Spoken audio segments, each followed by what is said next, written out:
Welcome. Today we're undertaking an intense analysis of a company that has, well, fundamentally shaped childhood and the very idea of play for generations, Mattel. It's so much more than just a company that makes plastic dolls and die-cast cars. Our sources trace this really remarkable 80-year arc, starting from a tiny Los Angeles garage in 1945. Right.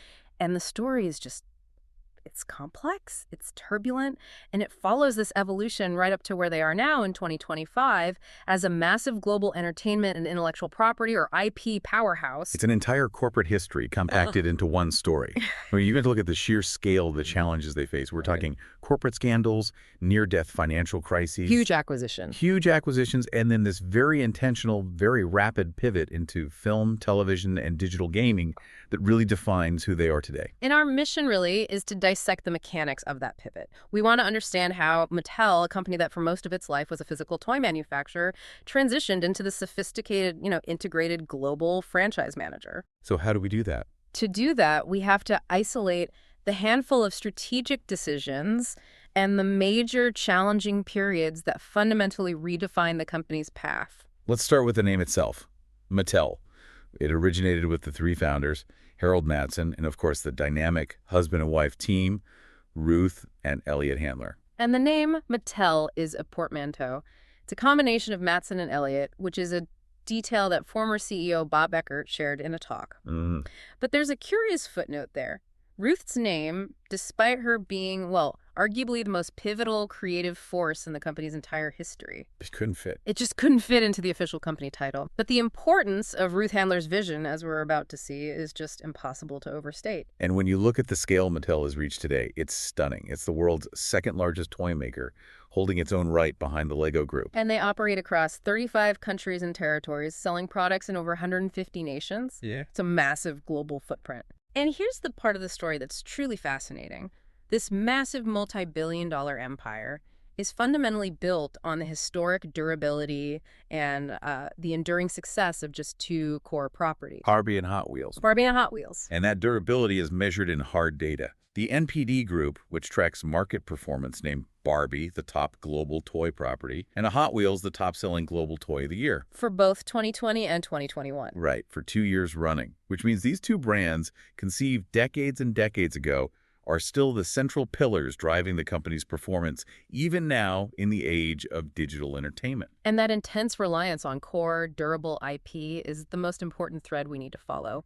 Every major strategic decision, every expansion, and every near collapse, it all relates back to how they managed or mismanaged those foundational assets. So let's begin where many great American companies do, in humble circumstances. January 1945, a Los Angeles garage, Mattel Creations was founded. And the initial business idea was, frankly, completely unremarkable. They were making picture frames. Just picture frames. They were woodworkers. The entire genesis of their shift into toys was driven not by some grand creative ambition, but by, practical small business efficiency. So what was the connection? They had leftover scraps of wood from making the picture frames, and it was Ruth Handler who suggested, let's use these scraps to build and sell detailed dollhouse furniture. So it was just a side project at first. It was a side project that very quickly became the main project. And within that first year, the foundational structure changed. Harold Matson sold his share to the Handlers because of poor health. Which left Ruth and Elliot in complete creative and managerial control. And that departure allowed the Handlers to fully implement their vision. They shifted completely away from picture frames and went all in on toys. And by 1947, they had their first major successful product. The Yucadoodle ukulele. That was the one that confirmed their new direction. So the company was officially incorporated in Hawthorne, California in 1948. The company quickly showed a real eye for intellectual property that was already out there.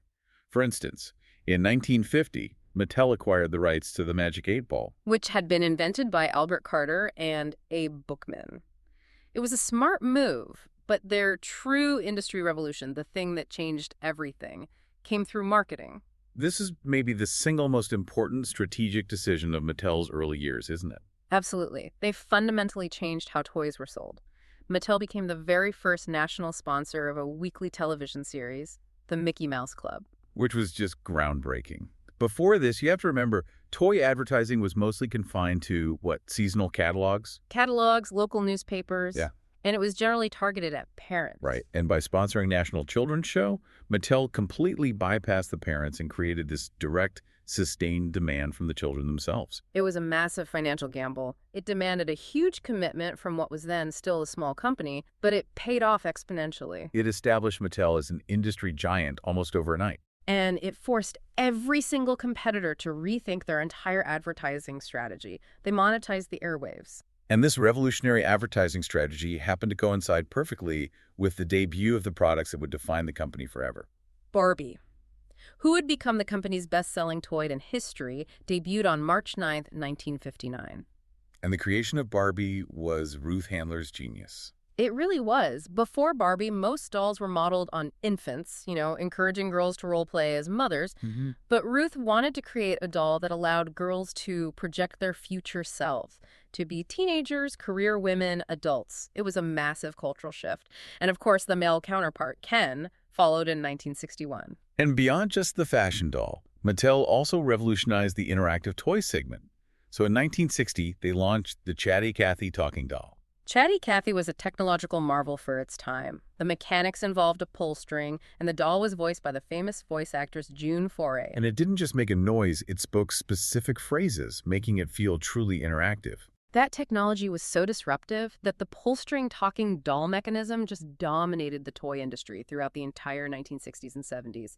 It established Mattel as the leader in toy engineering, not just design. And they weren't just focusing on dolls either. In 1965, the talking toy line expanded with the incredibly popular CNC. Right. The cow says. Exactly. Yeah.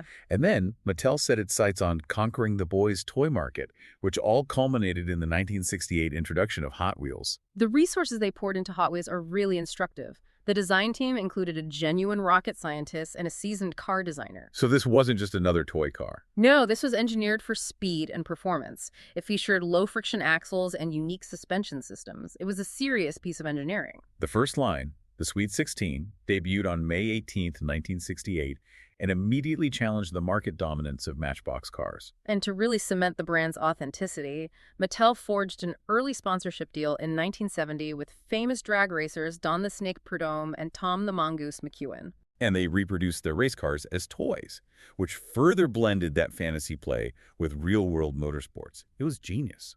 We should also note that during this period of just incredible growth and innovation, Mattel took early, important steps toward representation. In 1968, they introduced Christy. Christy was Barbie's friend, and this marked the company's first black doll.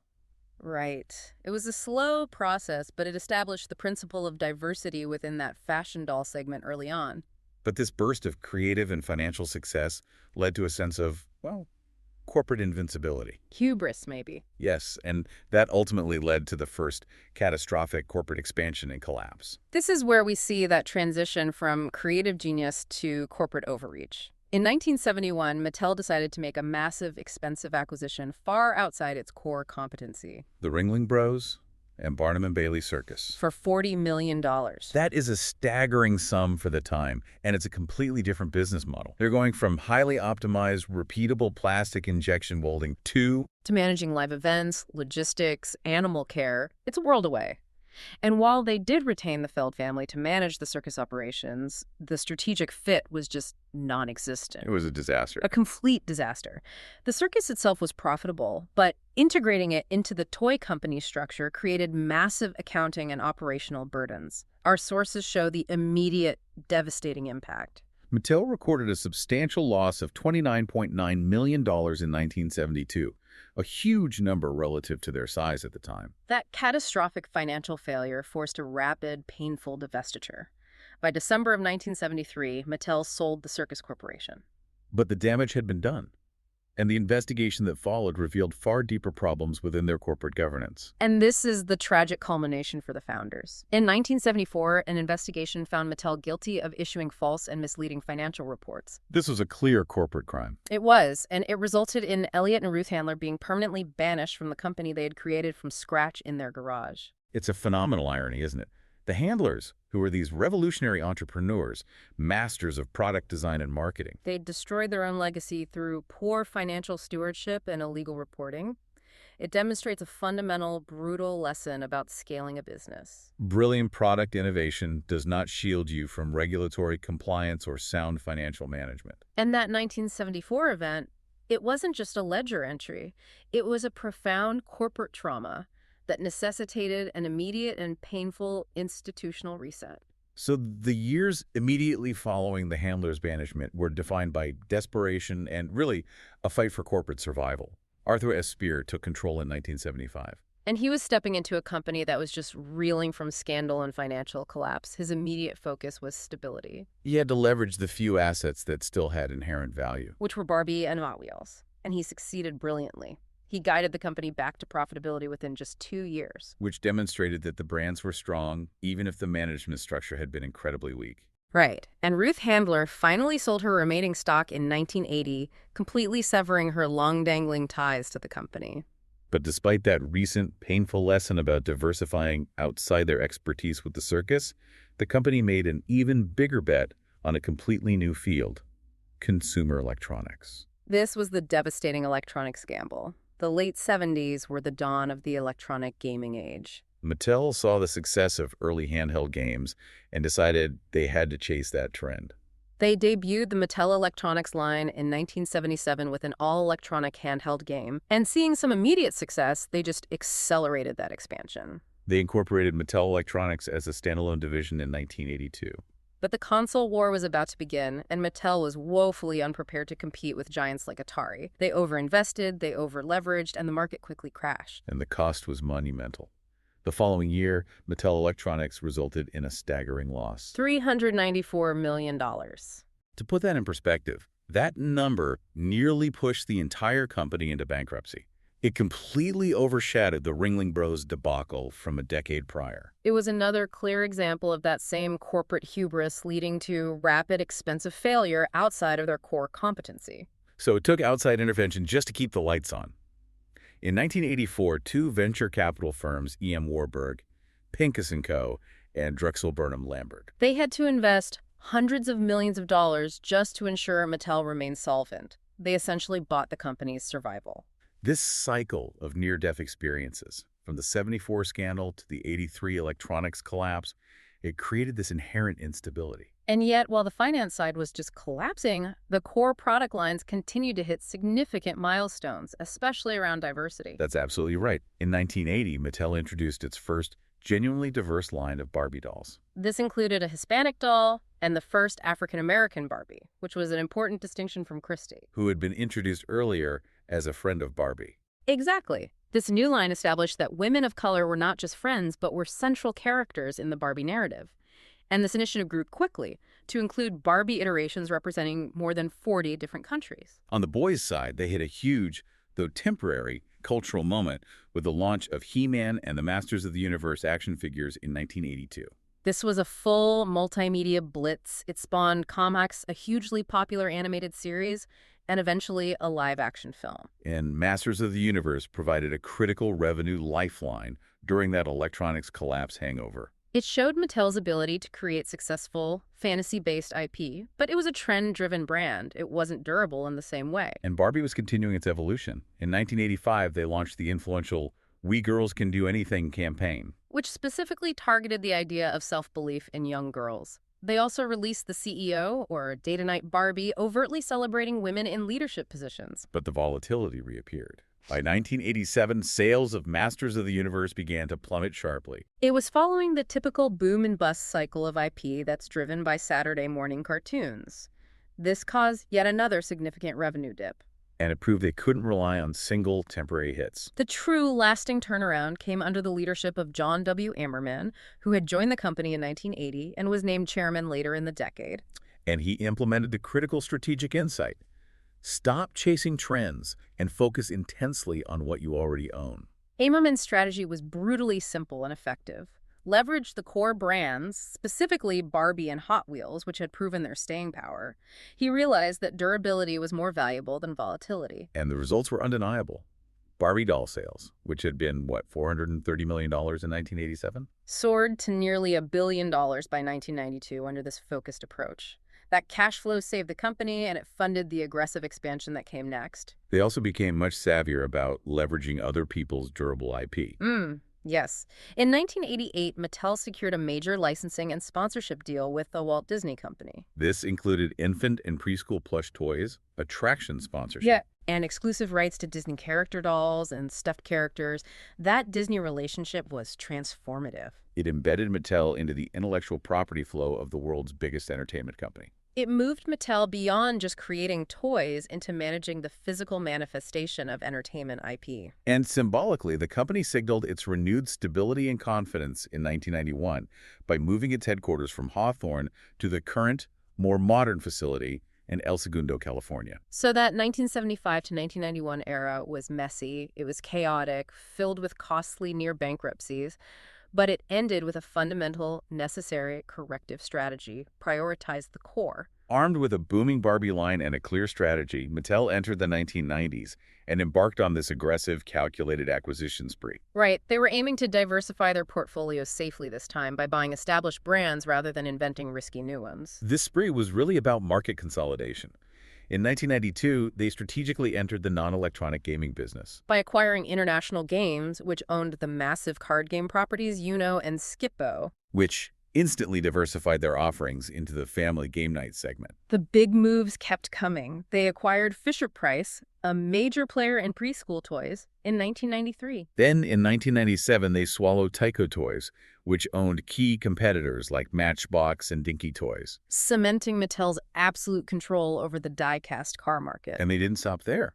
They focused heavily on the older girl market by acquiring Pleasant Company, the creators of the hugely successful American Girl line, in 1998. That same year, the first American Girl retail store opened in Chicago, demonstrating the brand's instant success as a destination experience, not just a toy. And rounding out that year, they acquired Bluebird Toys of England, securing the Polly Pocket brand. So this all looked like flawless execution of the Emmerman strategy: buy durable, established IP and integrate it. But the lesson about avoiding speculative ventures outside of their competency learned so painfully in 74 and 83. It was seemingly forgotten at the end of the decade. They made an enormous misstep: the purchase of the Learning Company in 1999 for $3.5 billion. $3.5 billion for a company focused on educational software. This was meant to be Mattel's grand entry into the digital and educational market just before the dot-com bubble burst. And it failed spectacularly and almost immediately. The purchase price was inflated, and Mattel failed to understand the rapidly shifting dynamics of the software market. They sold the Learning Company the very next year at a colossal loss. And that failure resulted in Mattel reporting a staggering $430.9 million net loss for that fiscal year. It stands as one of the most immediate and costly strategic failures in corporate history. It confirmed that the recurring sort of corporate pathology of overinvesting in unfamiliar technologies was still a huge risk for them. Meanwhile, despite that disaster, they continued to secure IP that would dominate the next decade. In 2000, Mattel secured the crucial first license for the Disney Princess doll line. They also partnered with Warner Bros., becoming the master licensee for Harry Potter toys, and crucially, expanded that deal in 2002 to include DC Comics characters like Superman, Batman, and Wonder Woman. So they were positioning themselves as the ultimate physical product extension of the world's biggest movies and comic books. It was a licensing juggernaut. This period also gave us one of the more humorous cultural clashes of the era. The lawsuit against the Danish-Norwegian Europop band Aqua. Right. In December of 2000, Mattel sued Aqua over their worldwide hit Barbie Girl. Mattel claimed the song violated the Barbie trademark and damaged the brand's image. They said it portrayed her as a blonde bimbo. And the courts were having none of it. Not at all. The lawsuit was rejected 2 years later, with the court essentially ruling that the song was protected as parody and free speech. It confirmed that Mattel did not have absolute control over the cultural commentary surrounding their most famous doll. Now let's pivot to a foundational shift that would lead to a far more serious crisis: manufacturing. In 1992, Mattel opened its first production factory in Indonesia, initially for Hot Wheels. They expanded this in 1997 for Barbie dolls. This was the first major step in outsourcing production. And the critical transition occurred in 2002 when Mattel closed its last factory located in the United States. This completed the shift, effectively outsourcing nearly all production to China, Indonesia, and other low-cost labor markets. While this drastically reduced labor costs and increased profitability, it also introduced massive supply chain complexity and dependence on third-party quality control. Vulnerabilities that culminated in the devastating safety recall crisis of 2007. And this is a moment that requires significant reflection and sympathy for the families involved, because child safety was compromised due to a fundamental breakdown in quality management. Yes, the shift in manufacturing processes led to a chain of events that resulted in millions of hazardous toys being distributed globally. The crisis reached its peak on August 14, 2007, when Mattel was forced to announce the recall of over 18 million products worldwide. And the investigation revealed two acute and interconnected dangers that stemmed from that outsourced production chain. The first involved lead paint. Right. Some surface coatings on their products contained more than the U.S. legal limit of 0.06% lead by weight. And this failure was traced back to subcontractors in their very complex supply chain. The second, and equally serious hazard, involved strong, detachable magnets found in several popular toy lines. And if these small, powerful magnets were accidentally swallowed, they could link together inside a child's body, causing severe, even life-threatening internal injuries. The scale of the recall was terrifying for parents and devastating for Mattel. It included 7.1 million Polly Pocket toys, 600,000 Barbie and Tanner playsets, and 1 million doggy daycare toys, among others. The financial consequences followed quickly. In 2009, Mattel was compelled to pay a $2.3 million fine to the Consumer Product Safety Commission for marketing, importing, and selling non-compliant toys. This crisis tested consumer trust in a way that financial scandals simply couldn't. But what's remarkable, though, is Mattel's response. It is. While the failure was extremely serious, publications like PR Week and the Los Angeles Times actually commended Mattel for its robust crisis communication strategy. They acted quickly. They admitted the error, established rigorous new magnet policies, and openly communicated the entire recall process. And that decisive action was key. By managing the failure professionally and transparently, they prevented a total collapse of consumer confidence. It demonstrated a corporate resilience gained from surviving those earlier financial catastrophes. Right. They managed to survive the handler scandal, the electronics failure, the learning company fiasco, and the largest product recall in their history, which really set the stage for the modern era. As we move into the 2010s, Mattel was fully committed to its two-pronged approach: constant reinvention of the core brands and aggressive development of new, high-value IPs. On the new IP front, 2010 saw the launch of Monster High, A fashion doll line centered around the teenage children of famous monsters like Dracula, Frankenstein, and the Wolfman. This line was incredibly successful. It tapped into a niche that Barbie hadn't, really. Exactly, and it led to spin-offs like Ever After High in 2013 and Enchantimals in 2017. And Hot Wheels continued to blend real-world stunts with imaginative play. In 2011, they collaborated with the 100th anniversary of the Indy 500. And set a world record jump for a four-wheeled vehicle, an incredible 332 feet. The brand also solidified its connection to car culture by continuing to develop and induct life-sized versions of its fantasy cars, like the Twin Mill, into the Hot Wheels Garage of Legends.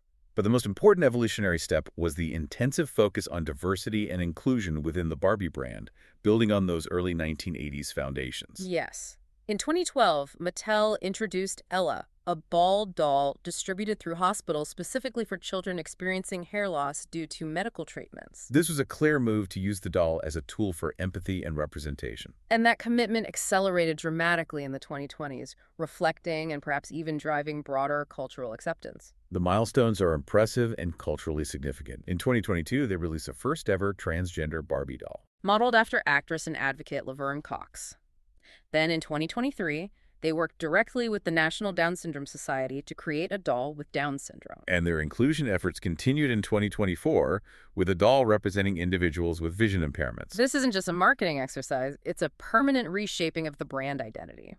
The 2025 announcement of the first Barbie doll with type 1 diabetes confirms that this diverse representation is now central to the brand's mission. It's about ensuring more children see themselves reflected in their toys. And moreover, they began honoring real-world role models, releasing dolls in 2025 modeled after figures like Peloton instructor Robin Arzon and model Lila Moss. They transformed Barbie from a singular, unattainable ideal into a mirror reflecting a diverse, accomplished global community of women. And parallel to this brand evolution was a massive corporate maneuver focused on IP acquisition and licensing wars. Yes, in 2011, Mattel agreed to purchase HIT Entertainment, the owner of Thomas & Friends and other massive preschool IP, for $680 million, placing the operation under the Fisher-Price unit. Securing Thomas & Friends was critical, giving them a durable, multi-generational boys brand. However, at the same time, their long-standing relationship with Disney began to fray. Barbie sales were dropping around 2012. And Disney was aggressively moving to reposition its princess line away from traditional damsels toward heroines. This market divergence led to a major loss. Mattel lost the hugely lucrative Disney Princess doll license to its rival Hasbro in 2016. That was a significant financial blow, especially considering the massive success of characters like Anna and Elsa from Frozen. The silver lining, though, and a demonstration of their improving strategic focus, is that Mattel managed to regain those licensing rights. In January 2022, they announced they had secured the license once more, including the Frozen characters. Which proves that their new focus on IP management and content production had impressed Disney enough to bring the business back. But the mid-2010s were also turbulent financially, leading to corporate defense and restructuring. In November 2017, Hasbro attempted a hostile takeover. Right, valuing Mattel at only $5 billion, while Hasbro was valued at $11 billion.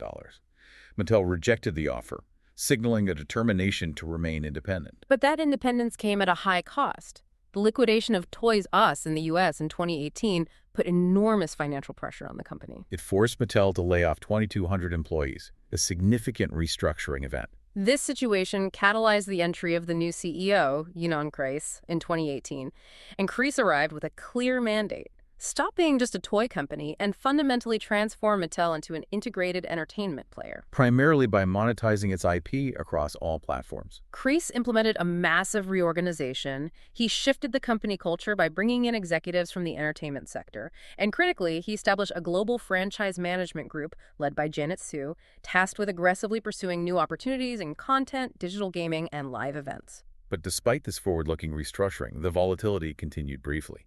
In December 2018, Mattel announced the loss of the DC Comics toy license to Spin Master.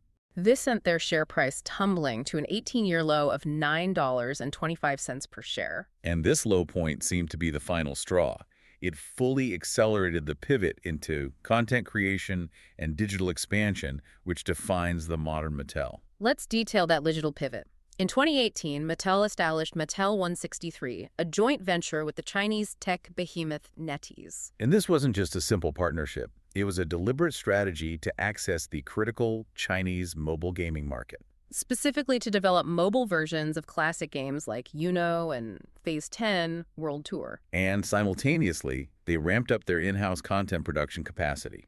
They relaunched Mattel Films in 2018 and renamed Mattel Creations to Mattel Television in 2019, headed by former Disney executive Adam Bonnet. The strategy was clear: control the narrative around your IP. That focus culminated in the blockbuster 2023 release of Barbie, the first feature film produced by the revived Mattel Films. An undeniable signal to Hollywood and Wall Street that Mattel was now a serious player in cinematic IP monetization. Their digital integration also extended to their physical products, creating a sort of hybrid play model.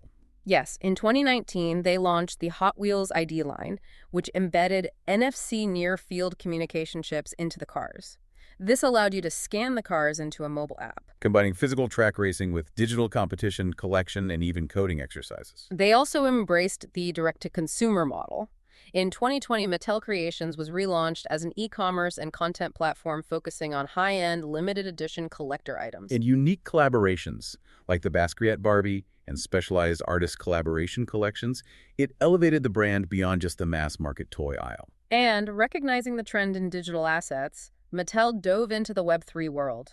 In 2021, they launched an NFTs marketplace, allowing fans to purchase digital collectibles for their flagship brands, Barbie and Hot Wheels, further diversifying their revenue streams and engaging digital native collectors. Their digital gaming footprint is now immense, leveraging massive existing platforms. They have extensive partnerships with Roblox, which resulted in games like He-Man and the Masters of the Universe. You have the power and the highly anticipated Barbie Dreamhouse Tycoon. They're also strategically placing their brands in AAA games, like the Hot Wheels expansion pack released for Forza Horizon 5 in 2022. And they innovated their classic board game portfolio by releasing Pictionary V's AI in 2023.